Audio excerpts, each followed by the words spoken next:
Right.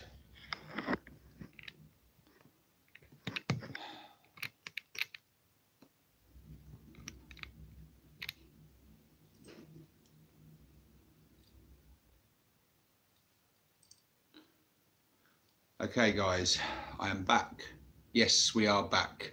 I do apologise for that. Bear with me just one moment. I think I know what the problem was.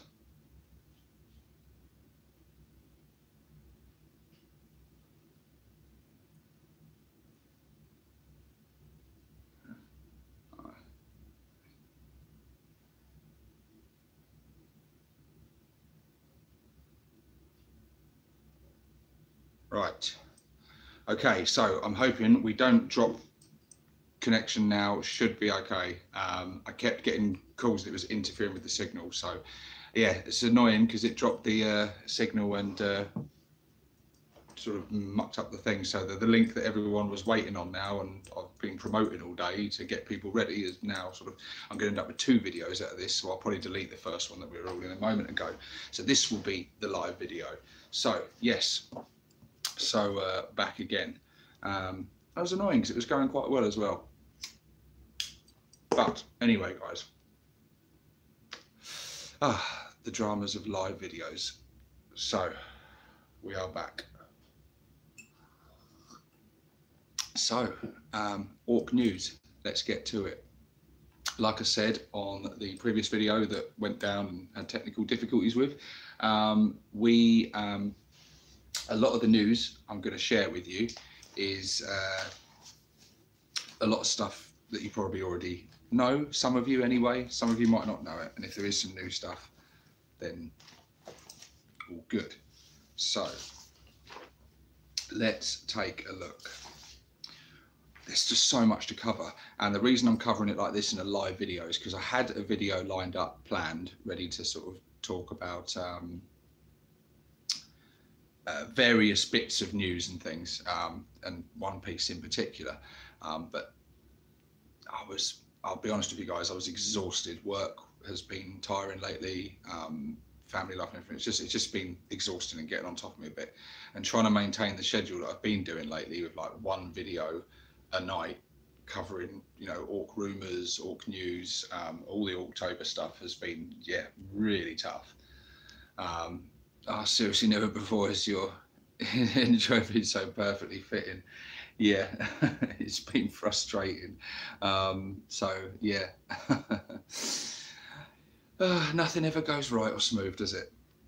I'm actually looking forward to the end of Orktober a bit, because it's going to be nice to sort of settle down a little bit, and I've been sort of running myself ragged because, like I say, full-time work, children, and then trying to get everything ready, rushed for these videos is pretty tough going, I've got to say. And I've put myself under a tough schedule, and everything suffers. You get tired and knackered. But yeah, Dreadwire Gaming, thanks for the mention, buddy. One love. So I will mention it again because the old video will probably be deleted because that was just, you know. So yeah, Dreadwire Gaming, guys, go and join, go and subscribe to his channel. Really cool guy. Really knows his stuff about orcs.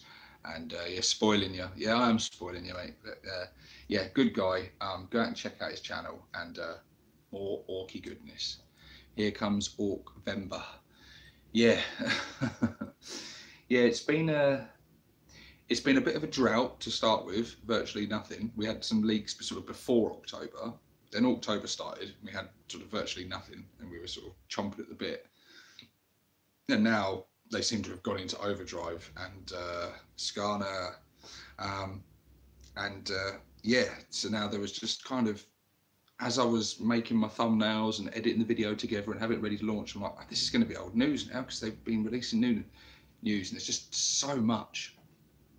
And I thought, do you know what, I don't really know how to cover all this in like one sort of video, so I'll just do a live one. I'll put the camera on and we'll just go through it all and talk about all this news.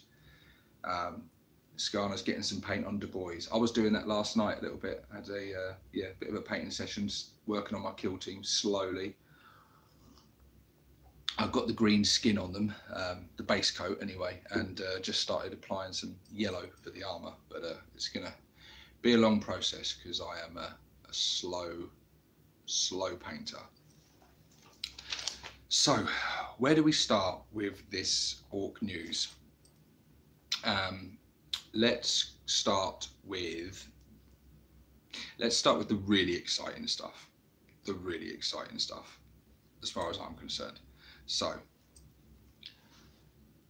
Ard Boys are back. Kind of. Yeah, this is a leak. So, pinch of salt, but I think these leaks have so far all turned out to be true. So I think at this point we can just pretty much take these as fact. But yeah, Ard Boys are back in they're kind of back anyway. I didn't think we would get them at all. I didn't think they'd be in the Codex, and I just thought they were gone. I was hoping onto it and I was praying for it, but yeah. And well, this is how we're getting them back. So there is slight differences. So Ard Boys cost CP. They're a stratagem to use at the beginning of the game. So before the battle begins, you use this stratagem to turn one of your boys units into an Ard Boys unit. So only one unit in your army can be Ard Boys, and it costs 2 CP. So it's quite expensive. Because yeah, 2 CPs is pretty expensive. I'm already at that point. I was slightly at first I was sort of a bit disappointed. Once I got over the excitement of there being Ard Boys back, I was a little bit disappointed. I'm like, oh, could I not just pay the points for them and have them as a unit I can upgrade to a thing rather than spending my command points, which are like gold dust, you know, because there's going to be so many good stratagems we can use these on. So yeah, I don't know. It's got its pros and cons.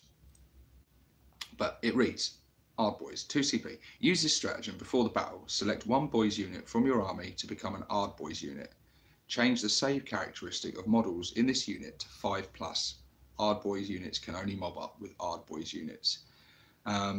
So also a little bit disappointing that it's a 5+ and not a 4+, as they used to be, because they used to have heavy armor being 5+. 4+, sorry. Now they're going to be a 5+. But having said all the negatives, the fact that it uses up a stratagem. Sorry, I blinked out there.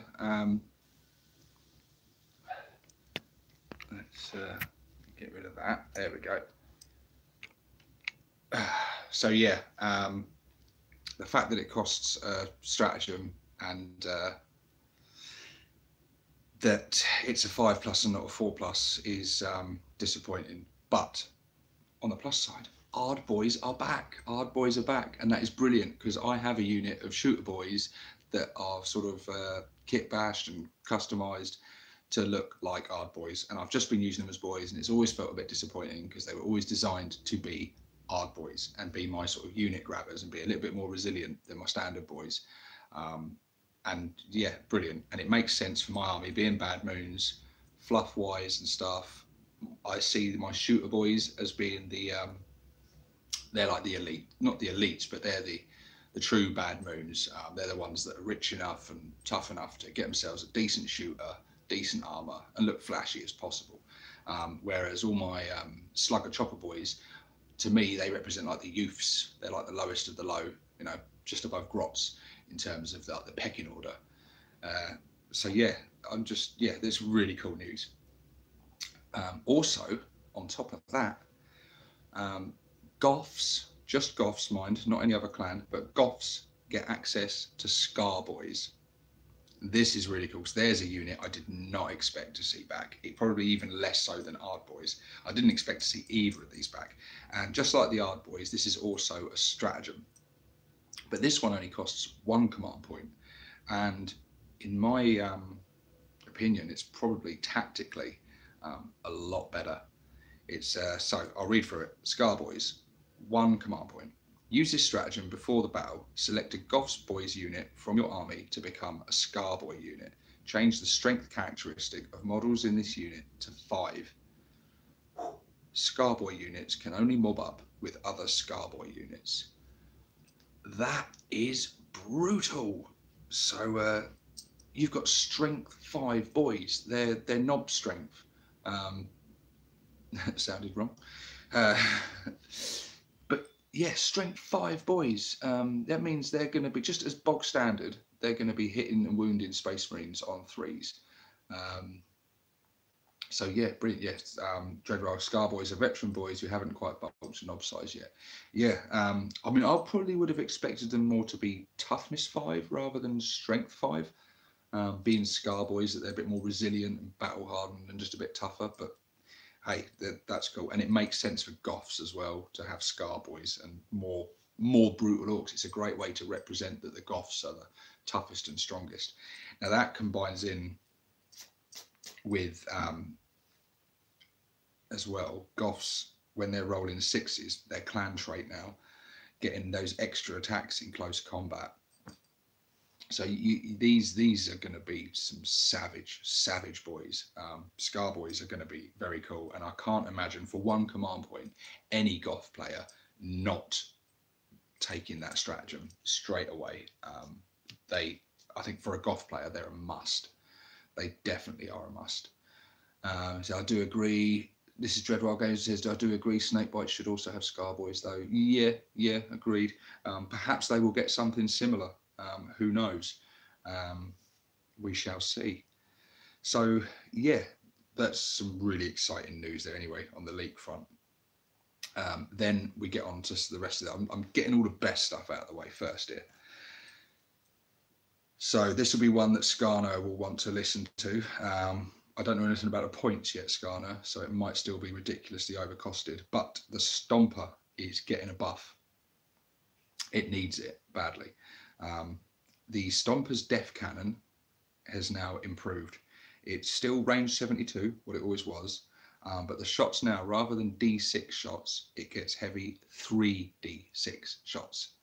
So, and that's with an AP of -4 and a D6 damage. So this thing, that's the Stomper's Death Cannon. That thing has an incredible range on it, a potential for an incredible amount of shots, potentially up to 18 shots, dishing out strength 10, AP -4, damage D6.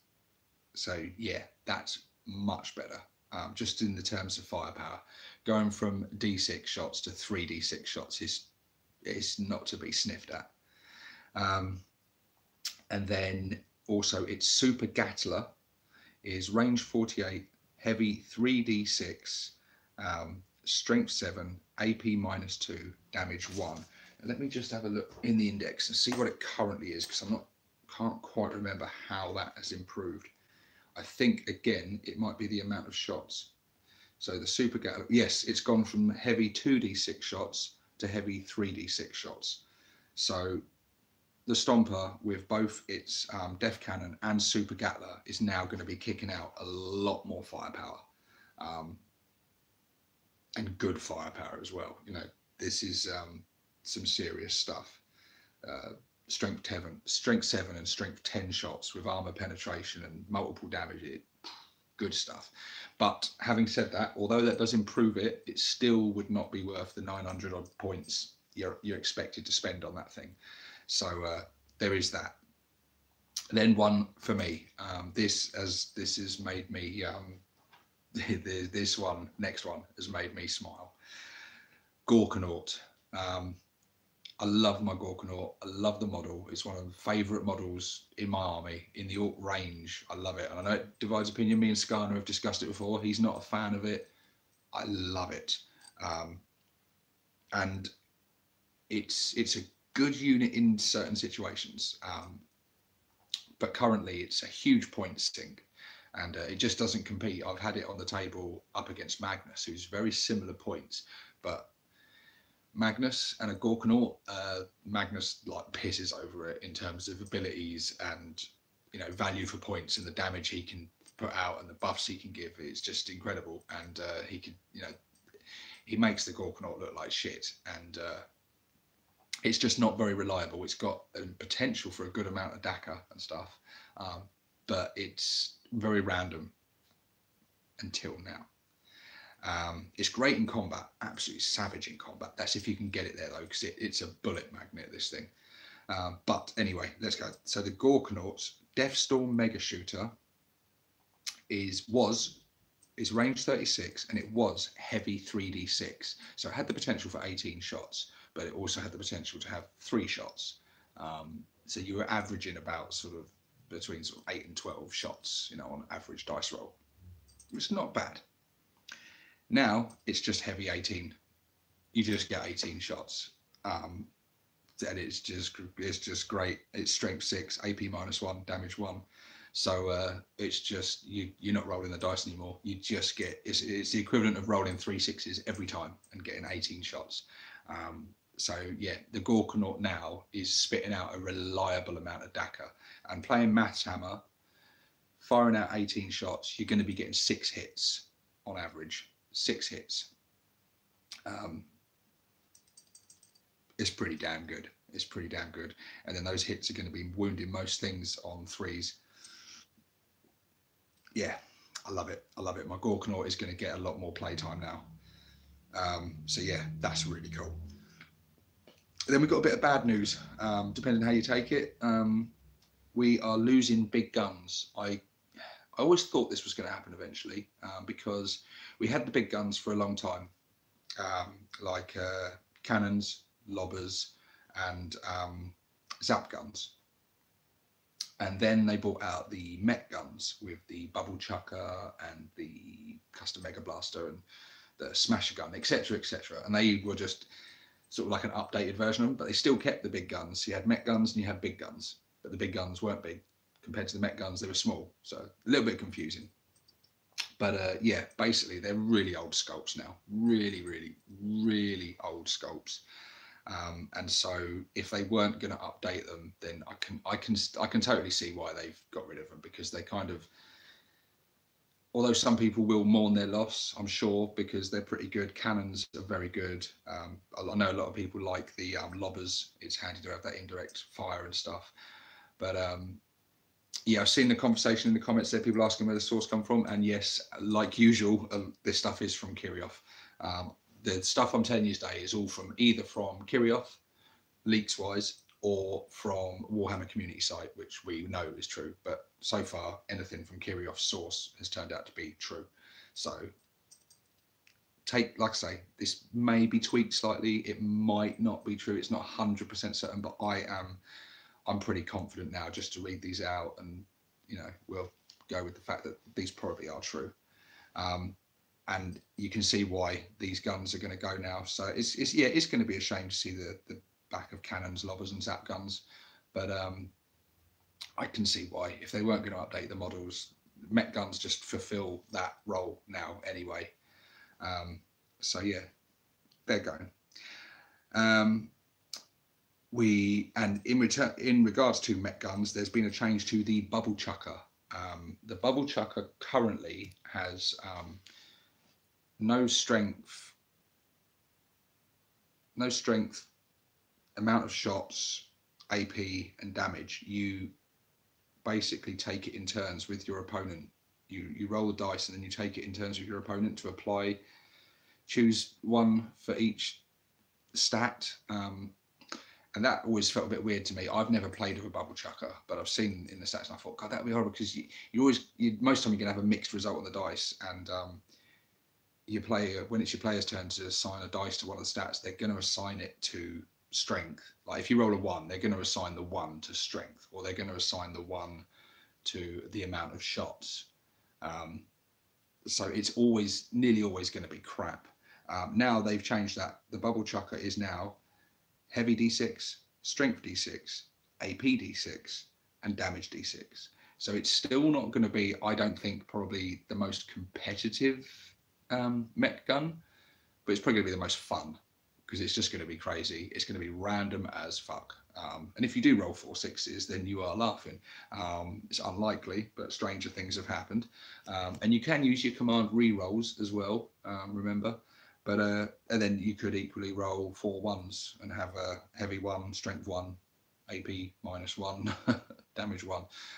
But yeah, it's probably just going to be one of them weapons. It's still it's meant for shits and giggles, and it's not meant for ultra competitive play, but a lot of people love the randomness, and I think people will include that in the armies just for the fun, basically. And then here we go. This is the news. This is where we pray that all these really are true, because we have got Flash Gitz. Flash Gitz now have, wait for it, a 4+ save.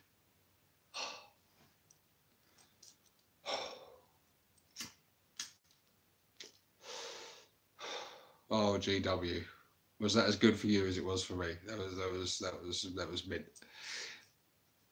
Yeah, Flash Gitz 4+ save, so instantly they're going to be selling a shitload of Flash Gitz. People are going to want them, but it does not stop there. That's all we asked for. All we asked for is give us the Flash Gitz, but give them their 4+ armor save back. Get rid of this 6+ save shit, even though they're blatantly decked out in armor, more armor than the bloody standard knobs, but they get 4+ and it's ridiculous. But we can kiss all that goodbye, because in just over a week's time, that ain't going to be the thing anymore. 4+ armor saves on Flash Gitz. So get in. We're going back to the good old days. But it doesn't stop there. The Snaz gun is now range 24, which is still the same. Heavy 3, which is still the same. Strength 6. Not strength 5, strength 6. Also beautiful, absolutely beautiful. And damage 2. 1 damage, 2 damage. Snaz guns are fucking beautiful. I've got to get me some Flash Gitz in my army now. That's decided for me. The models are great. We all love the models. The models are fantastic, and I've been eyeing them up for a long time. I know that they're competitive wise, they've been crap. This edition and the last edition, but now I think we're going to see a lot more Flash Gitz on the tabletop, and that's brilliant news, because they're awesome models that deserve to be played, and they're brilliant. And Snaz guns are I'm going to be getting me some Snaz guns at some point. It's just so the only downside now, it says sadly now only 1 ammo run per 5 Flash Gitz is allowed, whereas currently you're allowed to take 1 ammo run per Flash Git, so you can like re-roll a lot of missed shots basically with the ammo runs. But big deal, we're getting much better guns. We're getting 4+ saves, losing a few ammo runs, and I'm not sure how many people took that option, because you can get much the same sort of option from Bad Ruck. If you have Bad Ruck with them, I think he gives them re-rolling 1s, I believe. So he makes them more reliable. If you've got a lot of Flash Gitz, then you probably have got Captain Bad Ruck buffing them up. So yeah, I mean, we can't have it all good, can we? We're going to have some things taken away from us, but this is brilliant. It says, does anyone know the max number of Flash Gitz? Well, let's have a look. Currently, in the index, the squad of Flash Gitz is 10. You can have 10 Flash Gitz, and currently each Flash Git can be accompanied by an ammo runt. So yeah, so you can have the squad consists of 1 captain and 4 Flash Gitz, and you can add an additional 5, and that will probably stay the same, because that sounds about right, 10 in a squad. But remember, hopefully if we still have the mob up rule in the Codex, which I can't see why they'd get rid of it, if you did want a big large squad of Flash Gitz, just have 2 squads and then mob them up right at the beginning and have a squad of 20 Flash Gitz that'd be pretty fucking tasty actually. But yeah, 10 Flash Gitz are going to be kicking out 60 strength 6 AP -2 damage 2 shots. Terminators are going to have to watch out for these boys, because they're going to be gunning them down in their droves. So yeah, it's good news for me facing those Deathwing.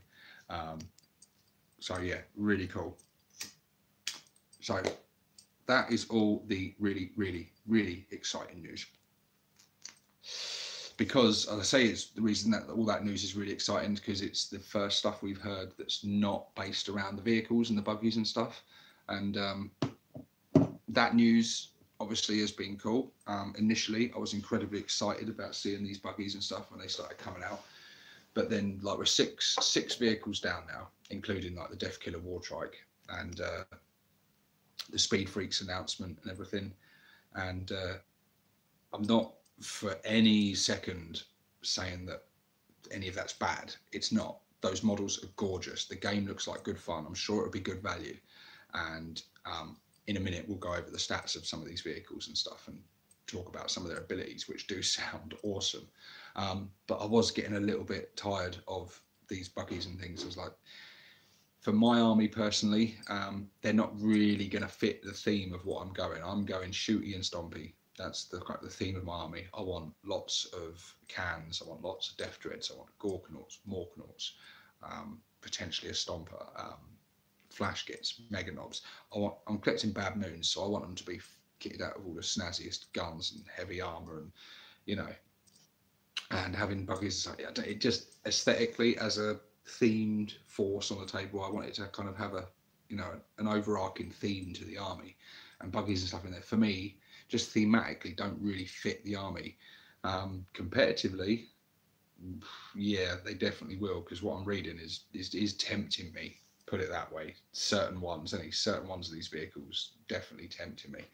I got sent a picture from Skarner, showing a sneak peek, and there you go, of the data sheets, which I'm sure some of you guys have seen, of two of the vehicles, one of which being the Shockjump Dragster. This is the one that looks like the Formula One car. This was the one I was making a video on, and then just news kept hitting and leaks kept coming out, and I thought, I need to cover all of this news, and there was just too much to cover in multiple videos. Hence why we're doing this live video, just so I can just blurt it all out in a very unprofessional, laid-back manner while having a coffee and smoking cigarettes. So, the Shockjump Dragster, on the data sheet, the statistics are movement 14, beautiful.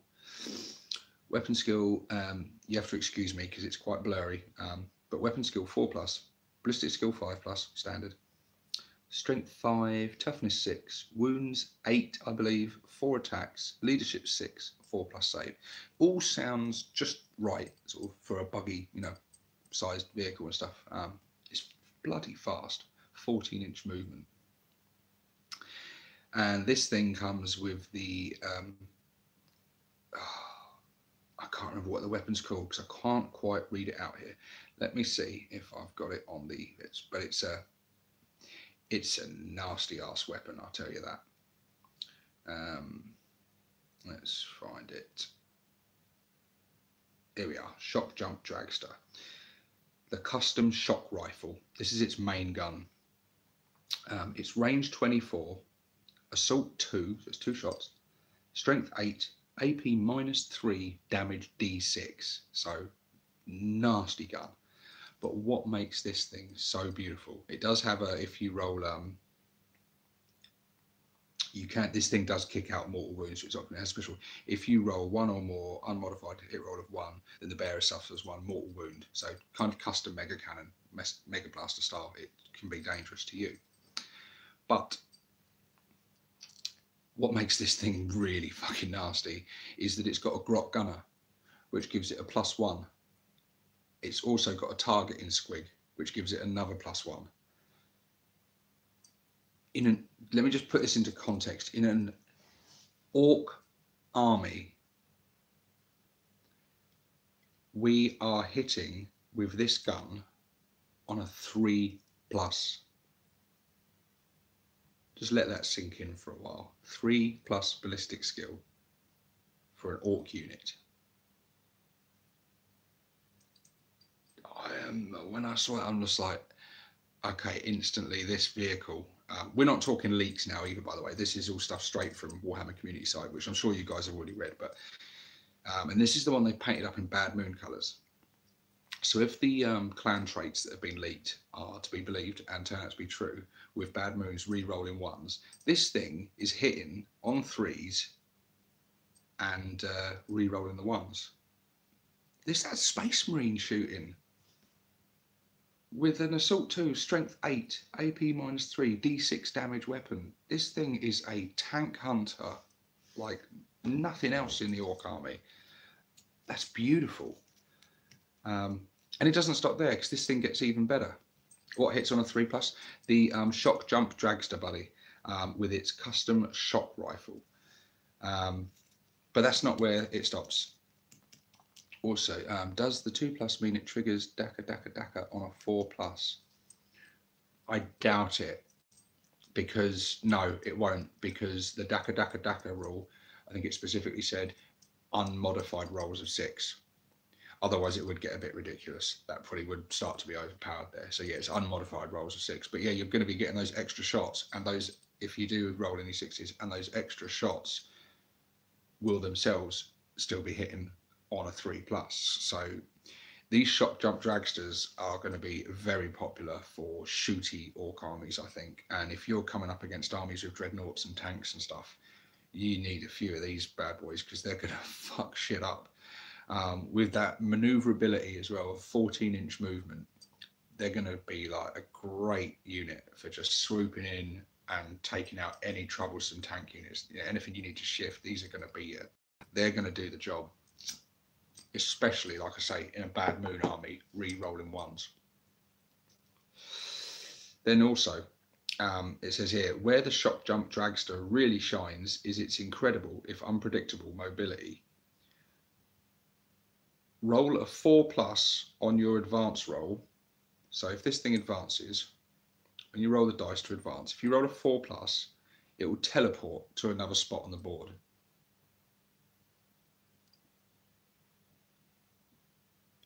Nothing is safe from this thing. It's got a 24-inch range weapon, a 14-inch movement, and the ability to teleport around the fucking board with the custom teleporter shenanigans on the back. It's brilliant. And I think they word it in here somewhere, saying about it nipping around the battlefield like a fucking DeLorean. It's just so cool. It's so cool. Yeah, it's great. Its special is called Shock Tunnel. If you roll a 4+, when advancing with this model, remove it from the battlefield and set it up again anywhere on the battlefield more than 9 inches away from any enemy units. After doing so, roll a d6. On a 4+, the model suffers 1 mortal wound. It's got 8 wounds. That's nothing really to worry about.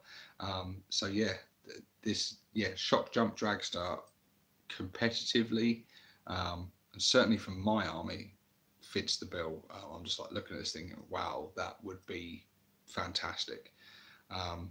Yeah, just that's beautiful. Beautiful. Next, we've got, bear with me here. The next thing we've got is the custom booster blaster. This is the other one that comes in the Speed Freaks game. So this is movement 12, so still really fast. Not as fast, but still fast. Weapon skill 4+, ballistic skill 5+, strength 5, toughness 6, wounds 8, attacks 4, leadership 6, save 4+. So much exactly the same stats except for slightly slower movement.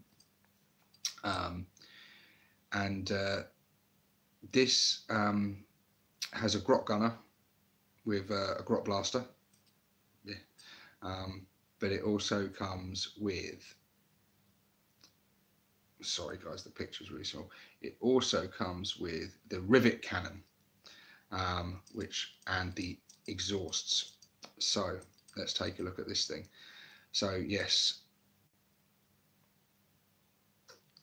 the rivet cannon is a 36-inch range, assault 6, strength 7, AP -2, damage 2. Again, a really good Terminator killer. That rivet cannon is that's spitting out some nasty firepower. 6 shots, range 36, strength 7, AP -2, damage 2. Yeah, that's going to be devastating to a wide range of targets. I think this is kind of like your workhorse vehicle. This is a good all-rounder. This is going to threaten infantry, heavily armed infantry. It's going to threaten tanks. It's going to threaten everything, really. Whereas the Shockjump Dragster, I think, is focused primarily on tank hunting.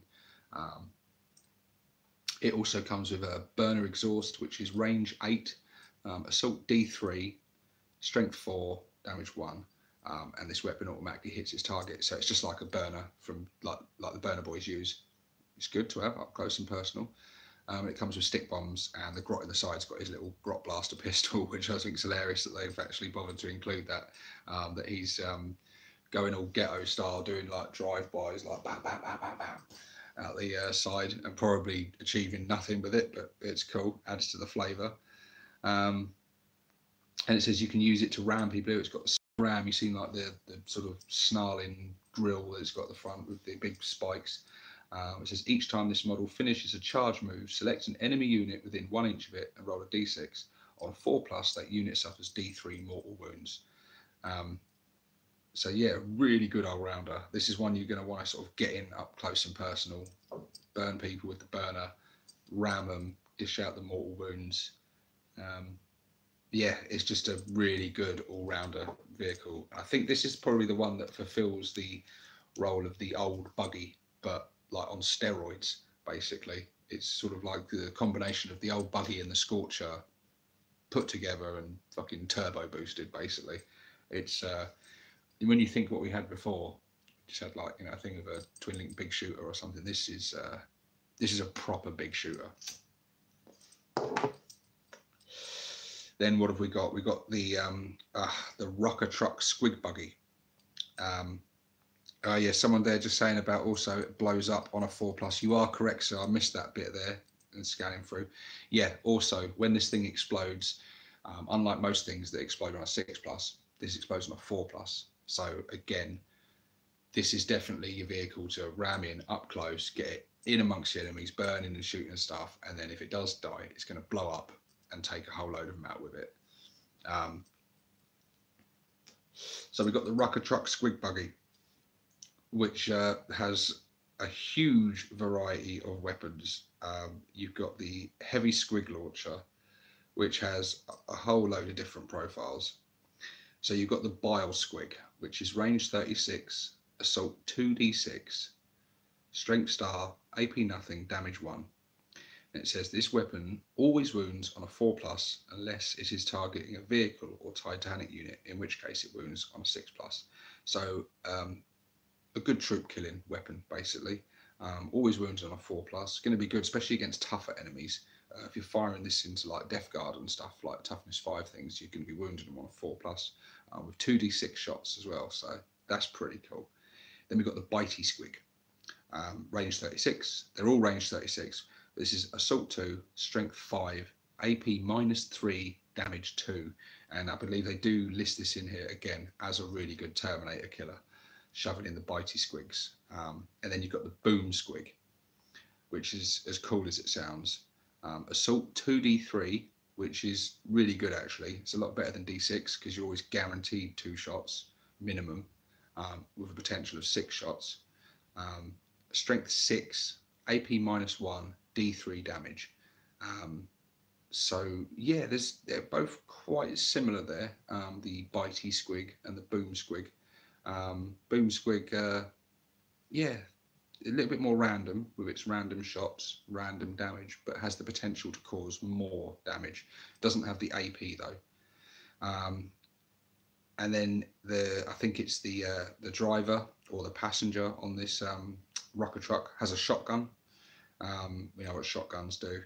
And then you've got the normal squig launcher, which also fires out the bile squig and bitey squig and boom squig, but with no differences, it doesn't seem to be. They seem to be exactly the same. Heavy squig launcher and squig launcher. Oh no, it fires less in the shots. So whereas the heavy squig launcher basically doubles up the amount of shots. So like the bile squig on the squig launcher is assault d6. From the heavy squig launcher, it's assault 2d6. So this thing's also kicking out a lot of Dakka, just lobbing these squigs out everywhere. And then you've got the stick squig, which is range 6, grenade d6, strength 3.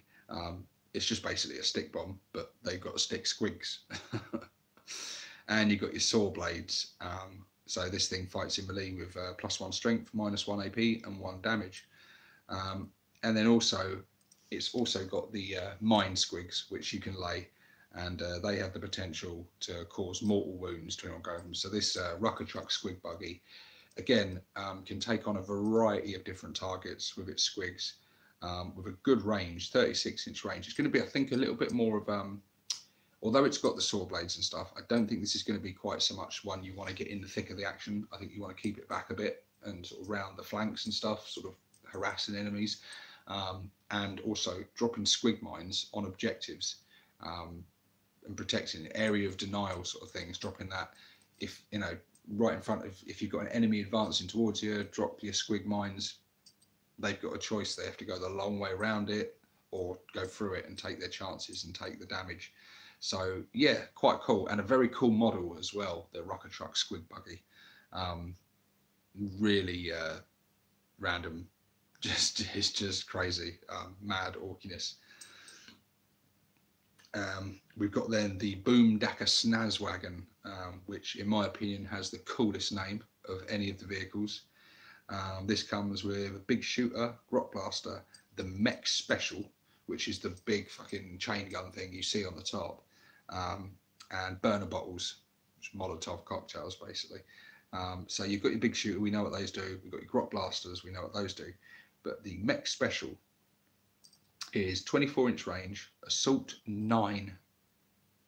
I'm loving the amount of shots these weapons have. That's what I love. And I made a video ages ago talking about how orc shooting is crap, basically, and we know it's crap, and people have always asked for ways to fix it and stuff, and I've seen lots of people, I made a whole video about it, and people were talking about like, oh, orcs should be like 4+ ballistic skill and stuff. I said, no, they shouldn't, because that's not right. I know they have been better at that in the past, like going way back, but the fluff now, it doesn't fit it. The fluff, they are inaccurate, they are brutish and sort of clumsy and stupid in certain regards, so it does make sense that they are inaccurate. But I said, there's a way to make orc shooting work, is just to give them a fuckload of shots, and yeah, they will miss with most of them, but give them so many shots that something's going to hit. It seems like GW were listening, because these guns have just got, and with what we read out earlier with the Gorkanaut and the Stompers guns, like improving in the amount of shots they can kick out, it's just the tip of the iceberg of what we can expect, with the Dakka rule as well, generating extra shots. It's just, we are going to be rolling as much dice in the shooting phase as we do in the combat phase, and most of them are still going to miss, except with the Shockjump Dragster, they're going to fucking hit. But it's brilliant. So yeah, assault 9, strength 5, AP -2, damage 1. So it's just the Mek special is just a souped up big shooter. It's got slightly less range, but 3 times the shots, and it's got the benefit of having armor penetration of -2. So a really good troop killer. I think this Boomdakka Snazzwagon is definitely your infantry killer for sure. Also, it's got the burner bottles, which are range 6. Grenade 2d6, which is nice. Again, multiple shots, potential of 12 shots. Strength 4, AP nothing, damage 1. Units do not receive the benefit of cover to their saving throws for attacks made with this weapon.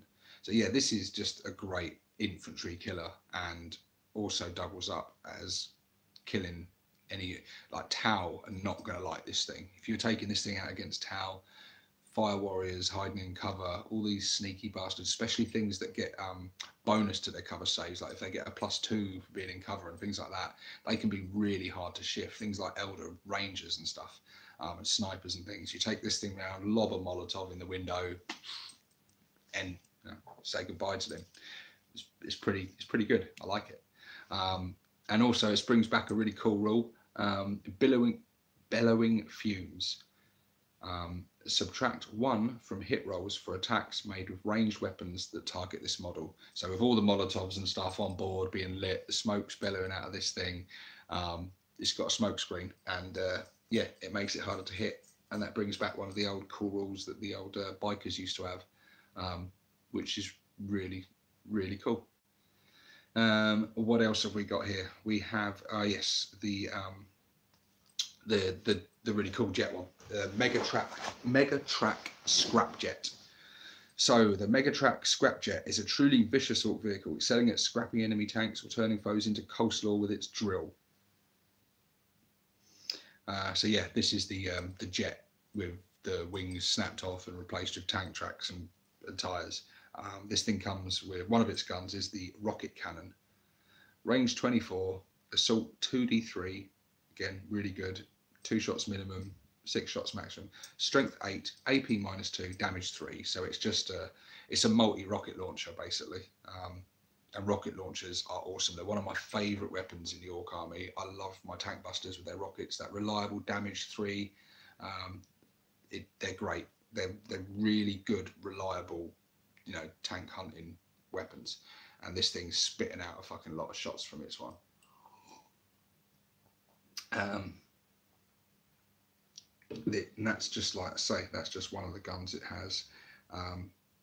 But it also has the nose drill, the big fucking like jet engine thing at the front with the drill whirring around in it. And that is strength +2, AP -2, damage D3. So again, all these buggies and that, I think most of them anyway, have got some good shooting abilities, but they've also got some good close combat abilities. And that's nothing to be sniffed at. And I think I imagine most of these vehicles, their stats will be around the same. So they kind of, most of them said they got like 4 attacks. So in close combat, this thing's got 4 attacks, would be at strength 7 with this potentially. AP -2, D3 damage. It's not bad. It's not bad at all. What else have we got? Here we go. Deffkilla Wartrike. Now this is a must buy for anyone with a Speed Freaks army or Evil Sons army. This is the new war boss for sure. This is the trike with the war boss on the back. Looks really cool, and he comes with some really cool rules. The war bosses currently in the index and stuff have the WAR special rule. So any infantry units within 6 inches of your war boss can charge even if they advanced that turn. And it's a really cool rule, and I'm sure most of you guys watching this make use of that rule all the time, and it is very cool. It means you can close the gap with the enemy and potentially get turn 1 charges with your boys and stuff. And that's really cool, but that just affects infantry. This guy gets a modified version of that rule. His one's called Speed War. Friendly clan biker and vehicle units within 6 inches of this model at the start of the charge phase can charge even if they advanced this turn.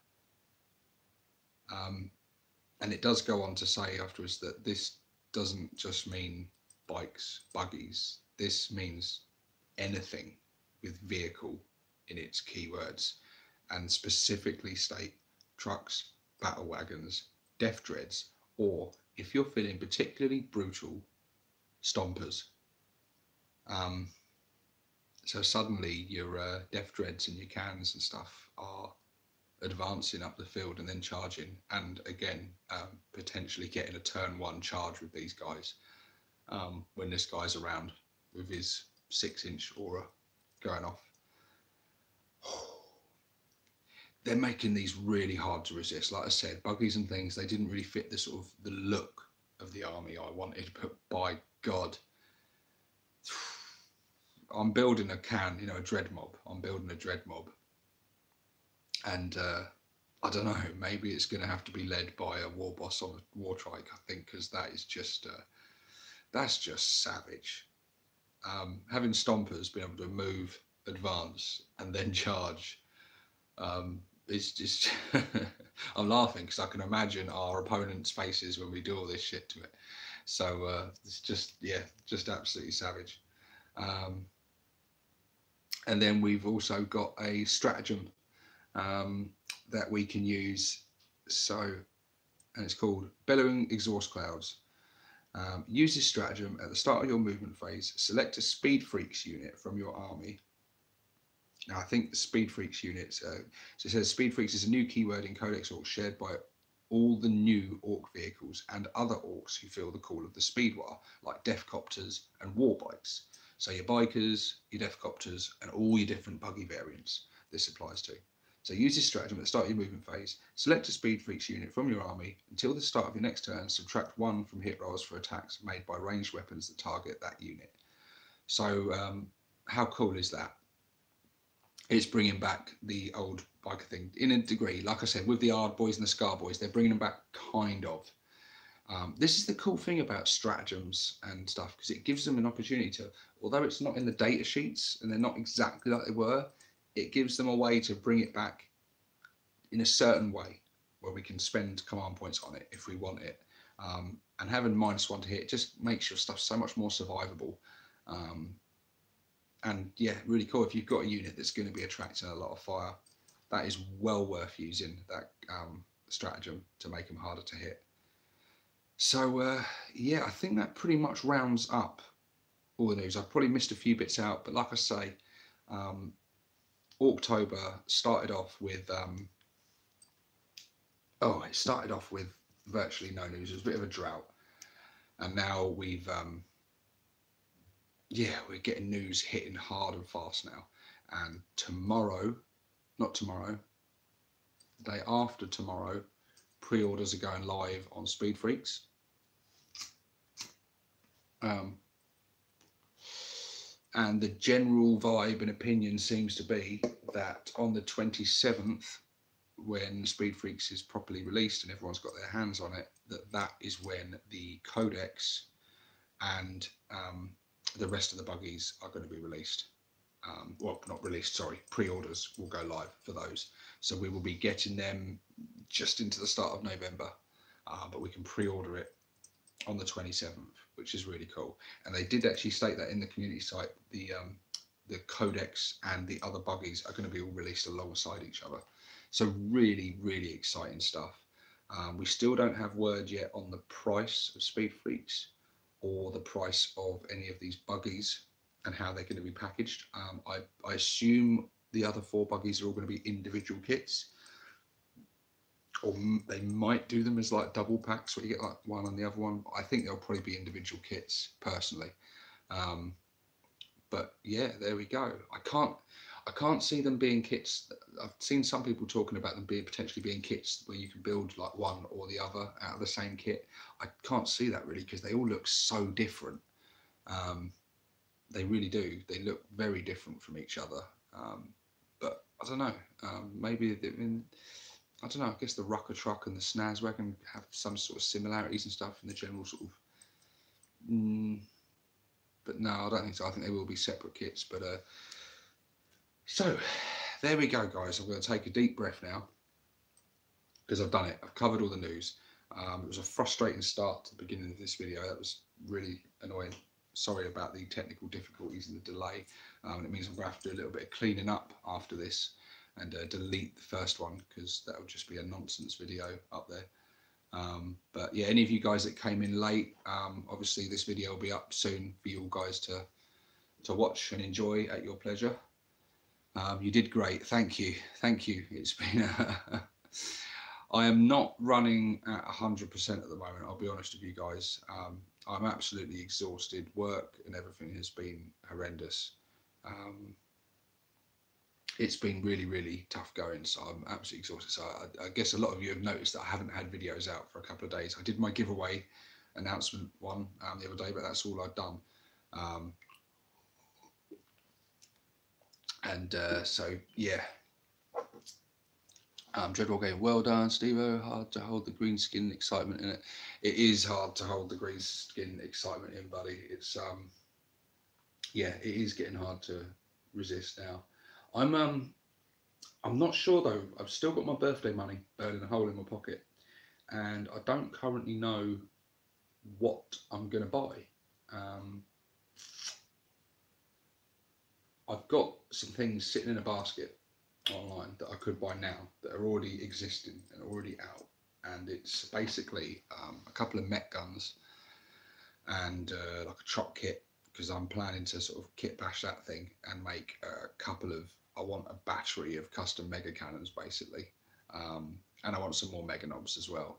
And so I could buy that stuff right now, but the reason I haven't is because I am holding off to see if there's any other new stuff they release. I don't know if there will be yet. They still might surprise us with more releases. I'm really hoping they do release like some kind of other war boss or something. I don't know at the moment. We'll see. It might just be these buggies. It might just be this new war boss on the trike and the 5 buggies. That might be all the new stuff we get in terms of models.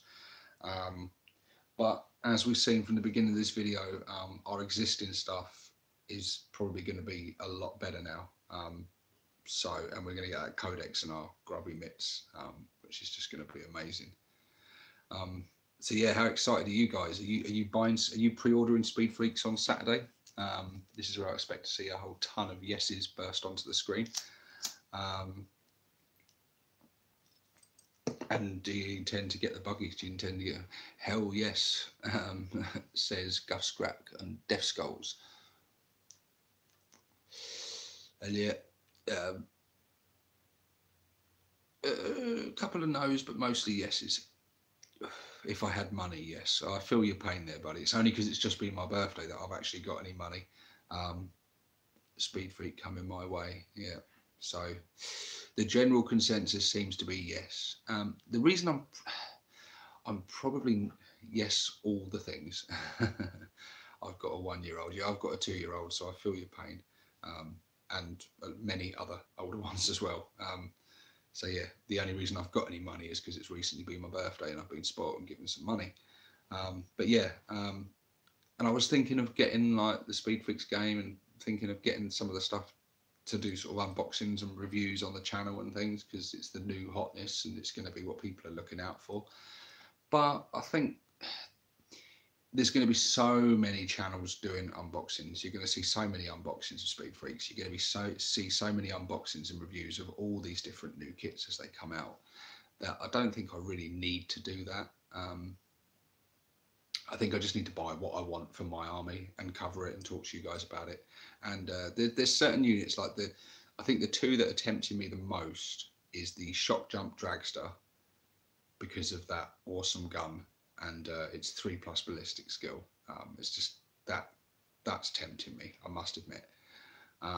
Synergizing that with the Bad Moon ability of re-rolling 1s as well is just going to make it so accurate. Michael Christopherson says, just get what you want. Thank you, buddy. I think that's what I'm going to do, but I will hold off, because if, like I say, if I buy everything and then the day later they say, look, new War Boss kit, I will be kicking myself, because something like that I will definitely be buying. So yeah, it's the Shockjump Dragster that's tempting me, and the Deffkilla Wartrike, because that guy leading my Dread mob will make them nice when they charge and assault and everything. And yeah, so it's great. We know a lot now. We know a lot. We've got the generic warlord traits. We've got the clan-specific warlord traits. We've got the clan traits. And we've got loads of these stats and data sheets of the vehicles and their special abilities, and a few stratagems and things are starting to leak out. So we're getting some proper substantial information now, and we can start to sort of formulate kind of plans and army lists in our head, and the way these things are going to work out, and the way that some of these, I mean, Evil Sun's armies, their clan trait being +1 advance and charge,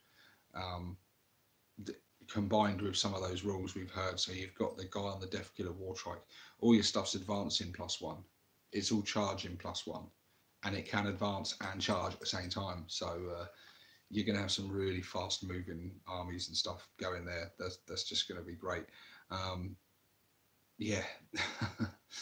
You just got some cool stuff like yeah, like the Goths with their Scar Boys and stuff, you know. I think Goth armies are still going to be heavily boys and knobs and stuff, and they're just going to be brutal. Definitely, I can see using the dragster all shiny and yellow, all fancy. Yeah, yeah, definitely. I don't know though, and I've got no interest. Not that I've got no interest. I don't really see myself playing the Speed Freaks game itself. One, because I've only got a limited amount of time. I want to dedicate my time to 40k and Kill Team already playing 2 games is tough. I don't get to play as much as I'd like. And also, I don't know anyone else in my area who I play with. I've only got a very small group of people that I play with, and none of them collect orcs, and I don't think really have much interest in collecting orcs and playing. So yeah, it's I don't know. It looks cool, but it's not really what I want for my orc army. I am going full dread mob for my orc army. So like I say, I'm hoping they just release some stuff that fits the theme of my army a bit more. But if not, no worries. I'll get these mech guns. I'll get these mega knobs. And at some point in the future, you can bet your ass I'm going to be getting some flash kits. Oh, hell yeah, I'm going to be getting some of them flash kits, that's for sure. And I can't wait to see my Gorkanaut spitting out some really reliable 18 shots every turn, and advancing and charging and getting in the thick of the action quick. So what have we learnt from all this? We have learnt that all those other armies, Space Marines, Eldar, Tau, all of them that have been giving us a hard time and pounding us and obliterating us on the tabletop, they're going to be getting their comeuppance real soon, because what we've seen, orcs, I wouldn't want to face them with another army. They're looking pretty brutal, and I think a lot of us now are going to start winning a few more games than we have been thus far, and not just with hordes of boys, but with mech lists, dread mobs, speed mobs, all kinds of different things. So that's going to be really cool. But anyway, guys, I'm going to get off now. It's been a pleasure hanging out with you all as usual. Sorry I didn't get to read all your comments and stuff. I always watch these live ones back and read all your comments back as they came up. But we had a lot of news to cover and stuff. So guys, it's been a pleasure as always. This is 6+ Stevo signing out.